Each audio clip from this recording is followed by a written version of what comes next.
Spending money like it's nothing. I don't have a budget. Please don't get offended when you see the kids stunting. Got my queens with me, but it ain't no Scarborough bluffing. See, I'm riding solo while dependent bitches cuffing. I got all I need, me, myself, and I just love it. I've been gone, riches stacking to the ceiling. I'm dick long.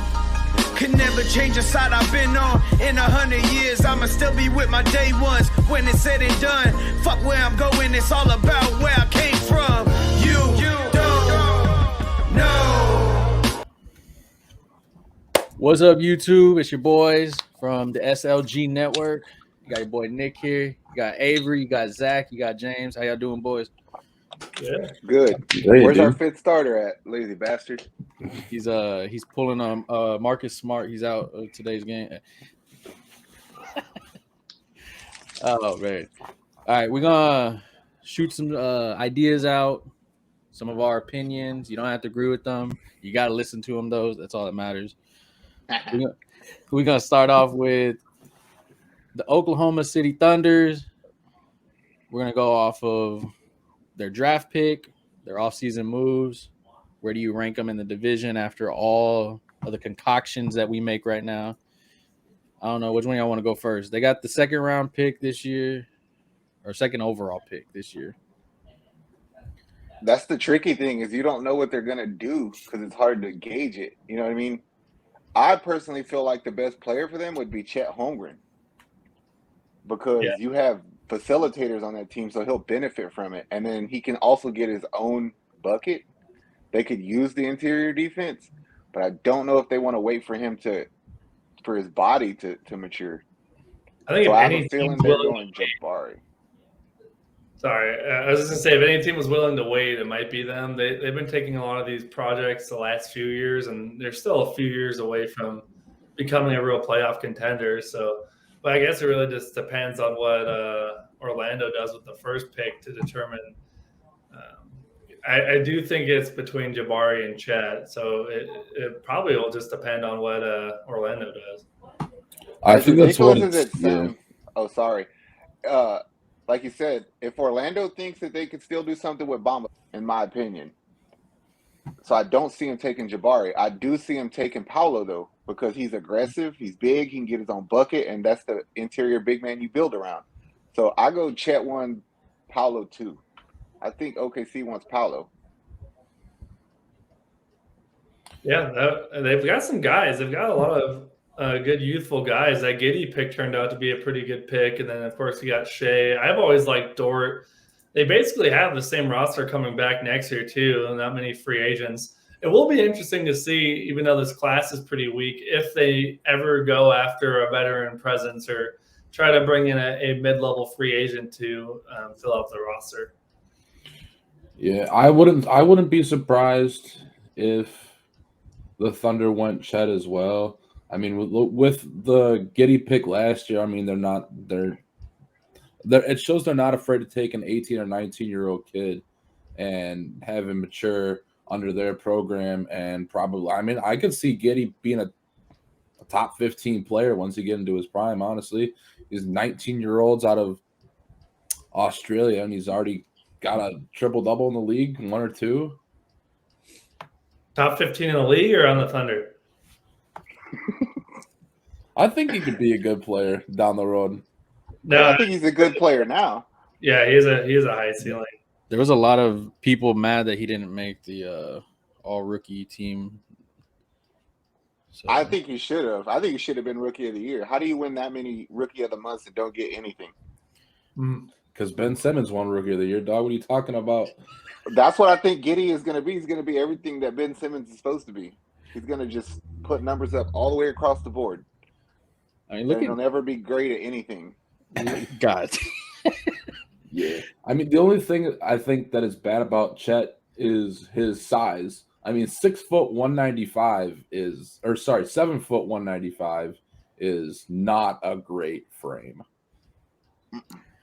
It showed in March Madness too. Even in the tournament, some of those bigger guys were bullying him a bit. And then if you put that in the NBA, then it can get real tough, especially in this division too. If you got Jokic and then if Gobert's still around as well, you're gonna have to bang or Nurkic too with Portland. I think in the first round, I think he's probably, I think he's the second or third lightest guy in the whole thing out of the first round. He's like a feather. He is a feather, bro. But realistically, at Chet at his best, he needs to be somewhere between like 240 and 260. That's a lot of weight gain. Yep. A lot. But you can also hide him, in my opinion. Say you take Chet number 2, right? Okay, you have a starting center. Then what do? I would go poach a player like Jeremy Grant from Detroit. I had a veteran presence, plays all the way around, good defender, and then get a backup big, like a backup center, and start putting, like, I got to hide Chet somehow on the one-on-one. Like James said, like, I can't let him play Embiid one-on-one. That's death.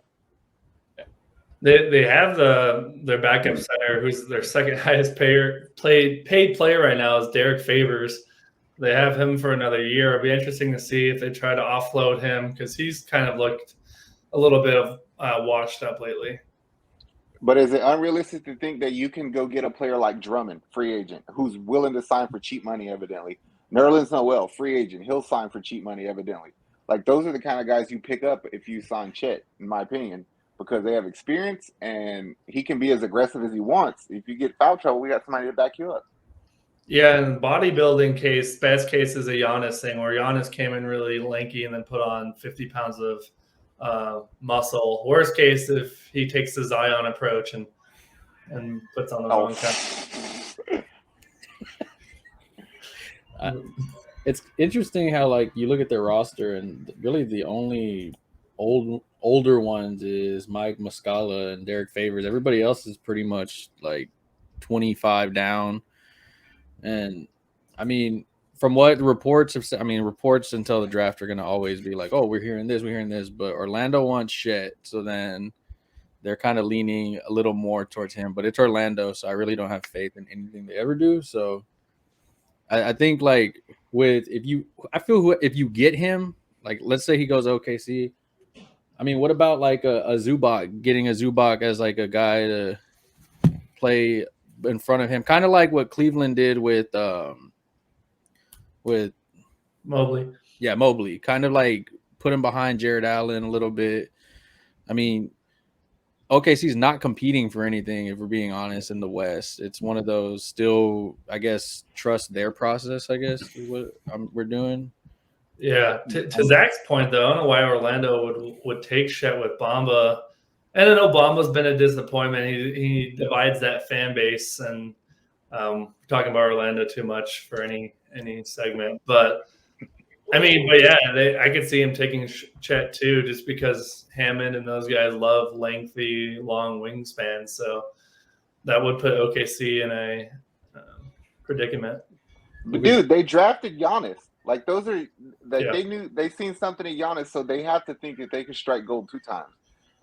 Here's the thing about Chet is I would be leery to move him to power forward for one reason. Is as frail as he is, he's really good at moving his feet. Yeah. If you have a center who can move his feet on all switches, that's elite. That makes him elite defensively. I will not break him of that habit. I have to play you at center wherever you go. So I can't go get a Zubac and play you with Zubac. As good as Zubac is to me. So I have to figure out, do I focus more on Chet's offense or defense at this point? On that team, it's defense, and then you just get whatever offense the guards give you if he goes to OKC. Well, if Bamba is a restricted free agent this year, I mean, do you scratch the project, or do you – like, I don't want to talk too much on Orlando, but I mean, I think a lot of the pick that OKC is going to be – it's kind of like what the Rockets did last year. All right, who are you getting?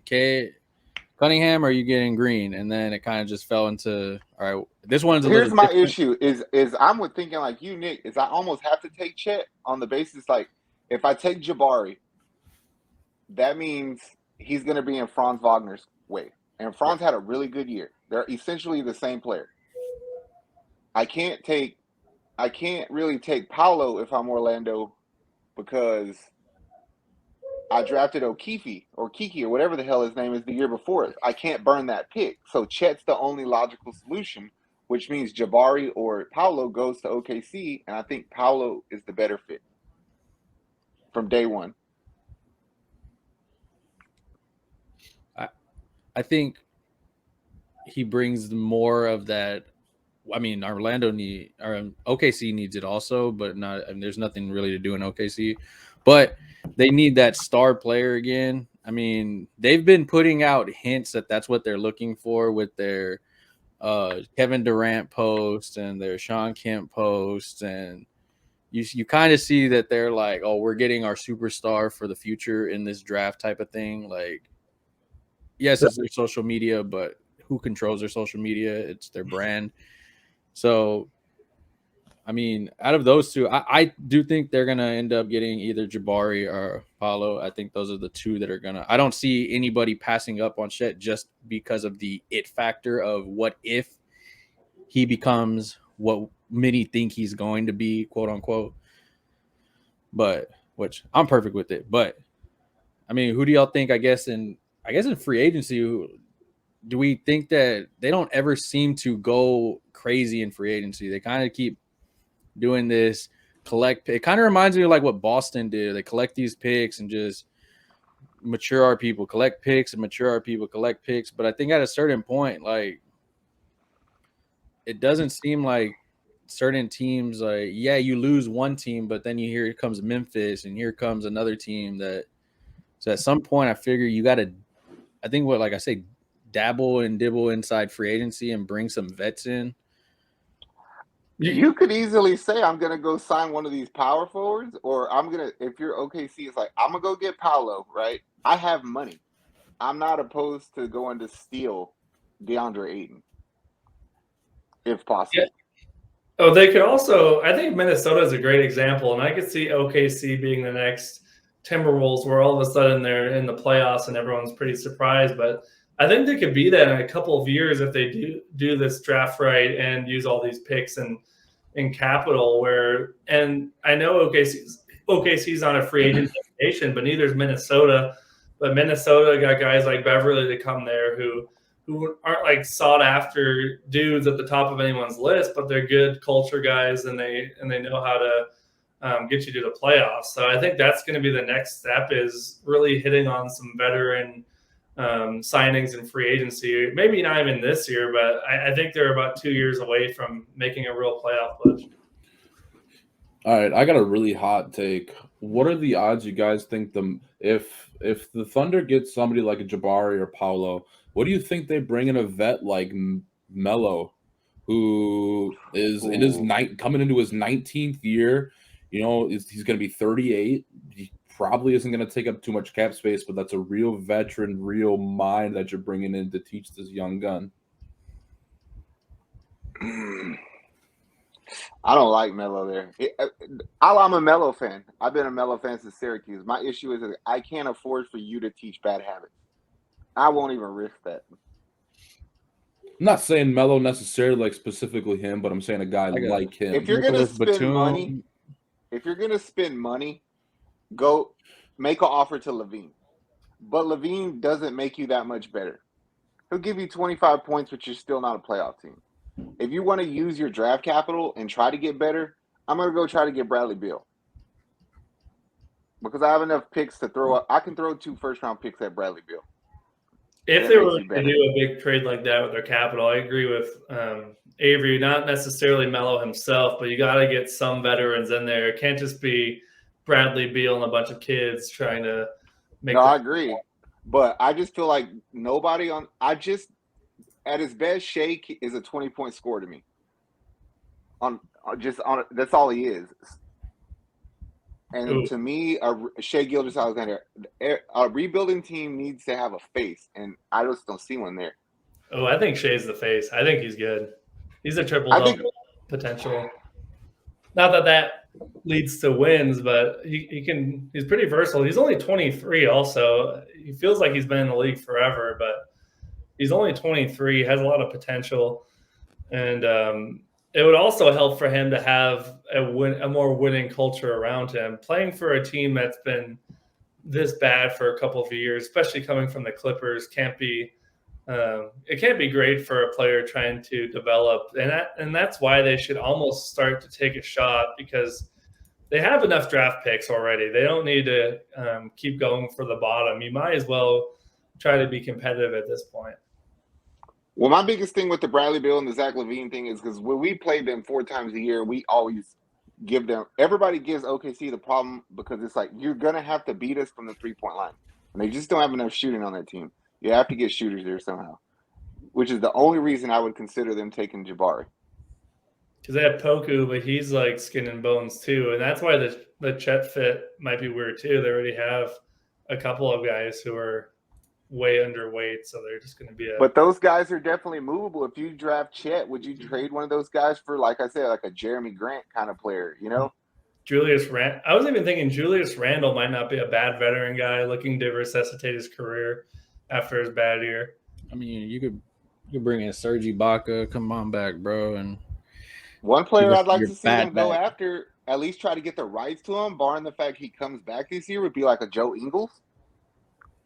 He would help that team. Yeah, they already have a few Aussie guys, so I think that would only help.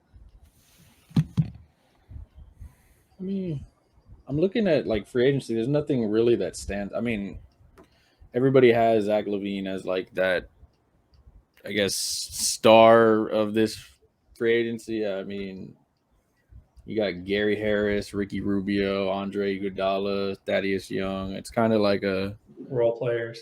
Yeah. I mean, but even like looking at teams that did bad with what they have, like they should go after players like Patty Mills. Patty Mills would help that team. He's been around winning. He's a good shooter. They need shooting. He plays off the ball, so Giddey would use him. Those kind of guys would help them. The problem is nowadays it seems like a lot of those upper level role players always will take pay cuts now to play with Brooklyn or Miami or Milwaukee they back in even 10 years ago, you would see that kind of player taking a little bit more money to play for OKC. But now I think they'd be okay taking the minimum to play for Boston or a contender rather than going to OKC, which is pretty tough for these smaller teams that are trying to remain competitive if all the veterans are just taking these minimum deals with contenders. I wouldn't even mind them going after players who aren't getting run. Like, one player that I've always been a fan of, and I just don't understand why he can't stay on the court, is Marquise Chris. Go get Chris. He's a rebounding machine. He's got an attitude. He would help that team. What about like a Montrezl Harrell? He would help that team too, but I don't know if Charlotte's giving him up. Yeah, I don't think they are. That's Melo's boy. Could you maybe see OKC going on against somebody like a Bobby Portis? No, not bifocal Bobby, because I just don't think he's a starter. I mean, he averaged 15, 9, and 1 last season as a bench player. But that's my thing, is he got a lot of starts because Lopez missed a lot of time. Yeah. And especially Lopez getting a year older, and Bobby seems to really love his role there. What about Kevin Looney? Bobby would be good. But you have a better chance of getting Lopez off that team. Even though Lopez does a lot for that defense, but yeah, I guess to sum up my OKC, I think they need to make a couple of veteran signings, even if it's just 1 or 2 year deals, and maybe not this year. I think this year they should push to be a little more competitive, and then next year is when they make the playoff push. I agree. Veteran signings and shooting. That's what that team needs. I think you need that the veteran part for sure, that coach on the floor type of thing. That it's a different aspect of coaching, I feel, when you get those veteran players in that locker room. Shit, Udonis Haslam's been a damn player coach for who knows how long. 30 years. Miami. That boy's been there for the longest. He's getting Social Security and he's on the bench. So with the moves that they may make, I mean, it's going to dictate, of course. We can touch on it another day whenever we get the draft and some stuff. But where do y'all pick this out of the division? Where do you have OKC last? There's so many variables in this division, like what Utah does, what Portland does. I have a Yeah, I feeling think- you're going to be second last. If I had to guess now, I'm going to say second last. I think one of those other teams blows it up. Yeah, I think that they have, like James said earlier, if they could figure out a way to be more competitive, use your maturity to win those close games, you have a better chance of winning more games in Portland. That was going to be my guess too. I was going to say fourth. I'm glad I'm not Because that's alone. a big jump between, and it's 19 games between fourth and third in that division. And I don't think Ooh. they're ready to make that yet. Yeah, Portland finished 27-55 and Minnesota finished 46-36. Ooh, that's So in that division, you're either making the playoffs or you're trash. pretty much. And that one for sure is trash. I'm gonna put them in. I'm gonna put them in last for now. I have a feeling Portland has a trade coming somewhere for something. I don't know for what. I don't think they're gonna just let Lillard sit there and. I mean, he might, but I don't know. I have a little more faith of people going and wanting to play with Lillard than wanting to go and play in OKC with no cable. Are we doing Portland next? We will move on. Hey. What's up, NBA fans? If you like what you saw, please go hit the like, hit the subscribe button. It does a ton for us. It's free to do. If you like NBA content, make sure you follow us. We're going to be doing a ton more. Make sure you watch us for the NBA Finals, doing lives, and make sure you watch us for the NBA Draft. We will be going ballistically crazy, but it will be fun. Much love, everybody. I'm out.